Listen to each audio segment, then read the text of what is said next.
DTF printer dito sa Felix. Ginamit po to ng 4 na araw na may total na 80 meters. Printer head, capping. Ito naman po yung tamang pag-head. Tapos mag-head clean, punasan natin yung wiper.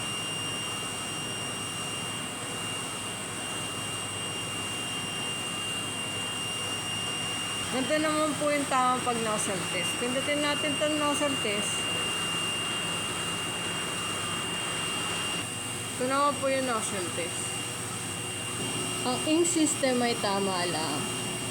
Ang waste tank nilinis ng Thursday. Ground wire. KBR.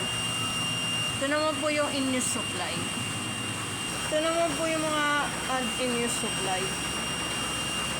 Ito naman po yung solution. Ito naman po yung output record. Nakalagay naman po ito sa system.